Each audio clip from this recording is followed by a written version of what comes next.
माननीय श्री राघव चड्ढा जी 10 मिनट। शुक्रिया madam. Tax to live, tax to die and tax everything in between. इस जीवन में दो ही चीजें निश्चित हैं। There are only two things that are certain, death यानी कि मृत्यु, और दूसरा है टैक्स।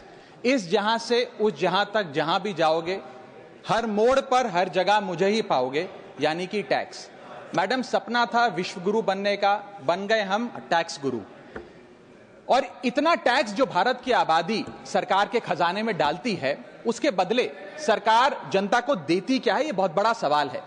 कौन सी ऐसी हाई क्वालिटी सर्विस है जो फ्री ऑफ कॉस्ट जनता को दी जाती है? क्या हमें quality health care free of cost मिलता है? नहीं मिलता। क्या हमें वर्ल्ड क्लास एजुकेशन मिलती है? नहीं मिलती। क्या हमें फ्री वर्ल्ड क्लास ट्रांसपोर्टेशन मिलता है? नहीं मिलता। क्या हाई क्वालिटी रोड्स मिलती हैं? अगर अच्छी हैं तो टोल टैक्स भरना पड़ता है। क्या 24 घंटे सातों दिन बिजली आती है? नहीं आती। तो इतना सारा जो टैक्स सरकार इकट्ठा करती है, उसका करती क्या है? इसीलिए मैं कहना चाहता हूं दैट वी इन इंडिया पे taxes like in developed countries to get services like in sub-Saharan countries.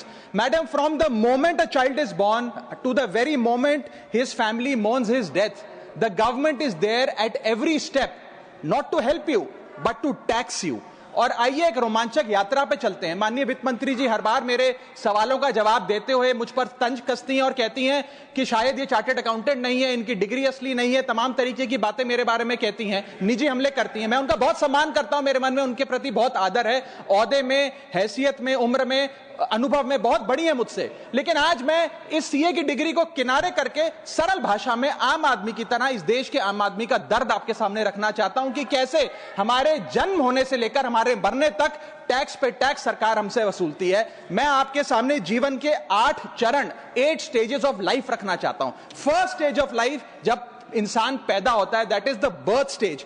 बच्चे के पैदा होने से पहले, उसकी आंखें खुलने से पहले जो उसको वैक्सीन लगती है, उस पर 5% जीएसटी लगता है। जिस अस्पताल में बच्चा पैदा होता है, उस हॉस्पिटल के कमरे के चार्जेस पर अगर 5,000 रुपए से ज्यादा का कमरा हो तो 5% जीएसटी लगता है। बेबी केयर के आइटम्स पे 5% जीएसटी लगता है। और अगर उसके माता पिता बच्चे के पैदा होने पर मिठाई बांटे तो मिठाई पर 5% और चॉकलेट पर 18%, 28% जीएसटी लगता है। दूसरा चरण जीवन का इन्फेंसी और चाइल्डहुड, यानी कि बचपन। बचपन में बेबी फूड जो खरीदा जाता है उस पर 12 से 18% जीएसटी, डाइपर जो खरीदा जाता है उस पर 12% जीएसटी, बेबी स्ट्रोलर पे 5 से 12% जीएसटी, और जो खिलौने बच्चे को दिए जाते हैं उन खिलौनों पर भी 12% जीएसटी लिया जाता है। जब मुंडन होता है बच्चे का, पहला हेयर कट जिसे कहते हैं, उस हेयर कट की सर्विसेज पर भी 18% जीएसटी, और पहली बर्थडे पार्टी पर जो फोटोग्राफी होती है, फोटो खिंचवाई जाती है, उस फोटोग्राफी सर्विसेज पर भी 18% जीएसटी। यहां तक कि नामकरण की बर्थडे पार्टी जो की जाती है उस पर भी केटरिंग सर्विसेज से लेकर खान पर 18% जीएसटी सरकार वसूलती है। अब बच्चा स्कूल जाना शुरू करता है तो स्कूल जाने पर यूनिफॉर्म से लेकर जूतों, स्कूल बैग, लंच बॉक्स, सब पर जीएसटी लगता है। 12% जीएसटी नोटबुक पर लगता है, 18% जीएसटी स्टेशनरी आइटम पर लगता है। और उसके बाद अगर कोई एक्स्ट्रा करिकुलर एक्टिविटी बच्चे को करनी हो, कोई म्यूजिक क्लास करनी हो या फिर कोई स्पोर्ट्स कोचिंग की क्लास वो ले ले, उस पर भी 18% जीएसटी देना पड़ता है। प्राइवेट ट्यूशन ले तो उस पर भी जीएसटी, और पहली साइकिल जो बच्चा खरीदता है उस पर भी 12% जीएसटी देना पड़ता है। तीसरी अवस्था जीवन की, टीनेज ईयर्स, ये वो काल होता है जो सबसे मस्त मौला टाइम होता है जीवन का, बेहतरीन बेफिक्री का। इसमें बच्चा, यंग जवान लड़का लड़की अपना पहला स्मार्टफोन खरीदते हैं। उस स्मार्टफोन पर जीएसटी लगता है, अगर महंगा हो, विदेशी हो तो इंपोर्ट ड्यूटी भी लगती है। फिर वो अपना फोन रिचार्ज कराता है, उस पर जीएसटी लगते हैं। ब्रॉडबैंड इंटरनेट का कनेक्शन लेता है, उस पर जीएसटी लगता है। नेटफ्लिक्स, स्पॉटिफाई या वीडियो गेम की सब्सक्रिप्शन लेता है, उस पर भी जीएसटी देना पड़ता है। और अगर अपने दोस्तों के साथ पिक्चर देखने बाहर जाए तो पिक्चर की टिकट पर जीएसटी, एंटरटेनमेंट टैक्स और पॉपकॉर्न पर भी जीएसटी अब लगने लग गया है। तो तमाम तरीके के सॉल्टेड कैरेमल पॉपकॉर्न पर भी सरकार आपसे जीएसटी वसूलती है। इस बीच जब आप 18 साल के होते हैं और पहली बाइक या पहला स्कूटर खरीदते हैं, उस बाइक और स्कूटर पर आपसे जीएसटी लिया जाता है, व्हीकल इंश्योरेंस पर जीएसटी लिया जाता है, और उसके बाद रजिस्ट्रेशन टैक्स और रोड टैक्स के नाम पर भी पैसा लिया जाता है। जीवन की चौथी अवस्था, fourth stage of life, higher education की। इस हायर एजुकेशन की अवस्था में आप यदि प्राइवेट कॉलेज में पढ़ रहे हैं तो प्राइवेट कॉलेज की ट्यूशन फी पर जीएसटी लगता है, हॉस्टल में रह रहे हैं या पीजी का रेंट भर रहे हैं तो उस पर जीएसटी लगता है, स्टूडेंट लोन की प्रोसेसिंग फी पर जीएसटी लगता है, किताबों से लेकर लैपटॉप तक जीएसटी लगता है, और अगर माता पिता संपन्न हैं और बच्चे को विदेश भेजते हैं पढ़ने के लिए तो फॉरेन रेमिटेंस पर टैक्स कलेक्टेड एट सोर्स सरकार लागू करती है। अब आते हैं पांचवी अवस्था पे, जब वो अपना करियर शुरू करता है। ये वो एज है जिसे मैं golden age of direct taxes कहूंगा। अब ये डायरेक्ट टैक्स के जंजाल में आदमी फंस जाता है इस उम्र में, जब उसकी पहली नौकरी लगती है। तो नौकरी में आमदनी अनुसार उसके स्लैब रेट के हिसाब से उस पर टीडीएस पहले काटा जाता है, मानो जेब काटी जा रही हो, और फिर इनकम टैक्स वसूला जाता है। जब पहली बार उसको पगार मिलती है, वेतन मिलता है, वो माता पिता या दोस्तों को बाहर खाने पे ले जाता है, पिक्चर दिखाने ले जाता है, उस खाने के बिल पर भी सरकार जीएसटी वसूलती है, और जैसे जैसे उसकी सैलरी बढ़ती है वैसे वैसे स्लैब अनुसार उससे इनकम टैक्स वसूला जाता है। इसके बाद आज वर्क फ्रॉम होम का कल्चर चल रहा है, तो वर्क फ्रॉम होम में इंटरनेट बिल्स हो, ब्रीफकेस हो, लैपटॉप हो, इन सारी चीजों की खरीद पर सरकार जीएसटी लेती है। और अगर आप ये पैसा निवेश करें, इस निवेश करने पर आप कोई भी फाइनेंशियल इंस्ट्रूमेंट खरीदें तो सिक्योरिटी ट्रांजैक्शन टैक्स के नाम पर, मैडम मेरा समझ आ रहा है, कोई फाइनेंशियल इंस्ट्रूमेंट खरीदे तो फाइनेंशियल इंस्ट्रूमेंट की खरीद पर सिक्योरिटी ट्रांजैक्शन टैक्स, उसकी ब्रोकरेज पर जीएसटी और फाइनेंशियल एडवाइजरी पर जीएसटी, और जब आप ये फाइनेंशियल इंस्ट्रूमेंट बेचते हैं तो उसके मुनाफे पर सरकार आपसे कैपिटल गेन टैक्स वसूलती है। यहां तक कि हेल्थ इंश्योरेंस और लाइफ इंश्योरेंस प्रीमियम्स पर भी सरकार आपसे जीएसटी लेती है। इसी सरकार के मंत्री माननीय गडकरी जी भी सरकार से यही गुजारिश कर रहे हैं कि इंश्योरेंस प्रीमियम पे कम से कम जीएसटी हटा दिया जाए। इसके बाद इंसान अपने जीवन की छठी अवस्था में आता है, यानी कि मिडिल एज। इसमें उसकी आमदनी भी पीक पर होती है और उसका टैक्सेशन भी पीक पर होता है, अप्रेजल होता है, प्रमोशन होता है, बोनस मिलता है, और हाई टैक्स स्लैब के चलते वो अपनी कमाई का एक अधिकांश हिस्सा इनकम टैक्स में सरकार को जमा कराता है।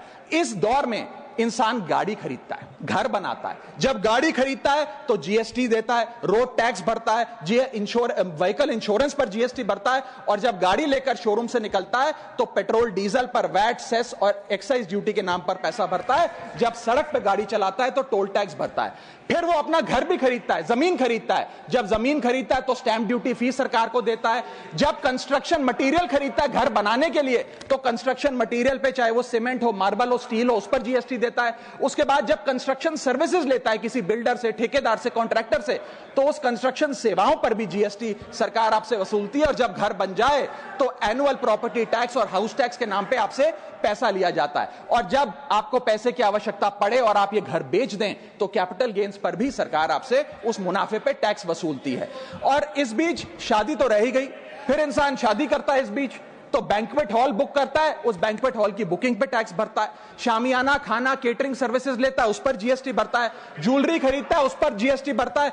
कपड़ा, शेरवानी सिलवाता है, कुर्ता पजामा, सूट पैंट, उस पर जीएसटी भरता है। यहां तक कि वेडिंग इन्विटेशन से लेकर, ब्राइडल मेकअप से लेकर, हनीमून के ट्रैवल तक हर चीज पर सरकार आपसे जीएसटी वसूलती है। सातवीं अवस्था सरकार जीवन की वो है रिटायरमेंट। इस फेज में इंसान चाहता है आरामदायक जीवन जिया जाए, जो जीवन में कमाया उस कमाई के सहारे उसकी इंटरेस्ट पर, पेंशन पर जिया जाए। लेकिन इस अवस्था में भी सरकार पेंशन और इंटरेस्ट इनकम पे आपसे टैक्स लेती है। बूढ़ा हो जाता है, दवाई इलाज की जरूरत पड़ती है तो हेल्थ केयर बिल पर, दवाइयों पर आपसे जीएसटी लिया जाता है। लाइफ इंश्योरेंस और हेल्थ इंश्योरेंस प्रीमियम पर तो जीएसटी लेती है। और इस दौर में वो अपनी वसीयत लिखता है, फैमिली विल। उस फैमिली विल पर जो लीगल फीस देता है उस लीगल फीस पर भी उसे जीएसटी देना पड़ता है और स्टैंप ड्यूटी देनी पड़ती है। और आठवीं जीवन की अवस्था, यानी कि जीवन की समाप्ति, जब उसका स्वर्गवास हो जाता है, उसके जीवन का अंत हो जाता है, यहां भी सरकारें उसका साथ नहीं छोड़ती। यहां पर भी सरकारें उस पर टैक्स लगाती हैं। जब कोई इंसान मरता है तो उसके अंतिम संस्कार में देसी घी, चंदन वुड, नारियल, इत्तर जैसा सामान इस्तेमाल होता है, उस पर भी जीएसटी लगता है। और जब उसके मरने के उपरांत अखबार में ऑबिचरी की इश्तेहार छपाया जाता है, उस पब्लिकेशन ऑफ ऑबिचरी न्यूज़पेपर पर भी 5% सरकार जीएसटी लेती है। और मरने के बाद जब प्रॉपर्टी उसके बच्चों को या परिवार वालों को दी जाती है, उस म्यूटेशन पर भी सरकार आपसे ड्यूटी सेस लेती है। ये है life cycle of taxation model. लेकिन मैडम सबसे जरूरी बात यह है कि इतना टैक्स देने के बाद सरकारें हमें देती क्या है। मैं जानता हूं कि टैक्स सरकार के लिए जरूरी है, इस सरकार के लिए नहीं, जितनी सरकारें इस देश में रही सबने टैक्स लगाकर जनता से पैसा लिया। टैक्सेस वास्तव में जरूरी हैं, लेकिन सवाल यह है कि क्या ये टैक्सेस हमारी इकोनॉमी को बढ़ा रहे हैं या हमारी इकोनॉमी को खा रहे हैं? क्या इससे हमारी जिंदगी बेहतर हो रही है या हमारी जिंदगी बदतर हो रही है? इतने टैक्स लगाने की वजह से आज हमारी आमदनी घट रही है, इस वजह से खपत गिर रही है, कंजम्पशन गिर रही है, डिमांड नहीं बढ़ रही है और प्रोडक्शन गिर रही है। इस वजह से पूरा इकोनॉमिक साइकिल जो हमारा इकोनॉमी का चक्का है वो धीमा हो गया है। मैडम इस देश में, बस समाप्त कर रहा हूं, इस देश में मैं मेरी पार्टी के टाइम से आप ले लीजिएगा, मेरी पार्टी के टाइम से ले लीजिएगा। मैडम इस देश में 80 करोड़ जनता 5 किलो फ्री राशन के सहारे जी रही है। आपको जान के अचंभा होगा, इस 80 करोड़ जनता से भी ये सारा जीएसटी लिया जाता है, दिन प्रतिदिन लिया जाता है, जो आज मैंने पढ़ के सुनाया। सिर्फ अमीर नहीं, गरीब से गरीब आदमी भी जीएसटी देता है। और अंत में मैं बस इतना ही कहना चाहूंगा कि क्योंकि इतना टैक्स लगा लगाकर सरकारें जनता का खून चूसती हैं, उस वजह से आज एफएमसीजी की सेल्स घट रही हैं, एफएमसीजी के स्टॉक गिर रहे हैं, कंजम्पशन डाउन हो रही है, नई गाड़ियों की सेल श्रिंक कर रही है, तमाम तरीके की जितनी भी न्यू परचेजेस होती हैं उसमें मंदी देखी जा रही है। सरकार को जीएसटी कम करना चाहिए, कम करेंगे तो जनता की जेब में पैसा आएगा तो मांग बढ़ेगी, खपत बढ़ेगी और इकोनॉमी का चक्का चलेगा। आपका समय समाप्त। बहुत बहुत शुक्रिया।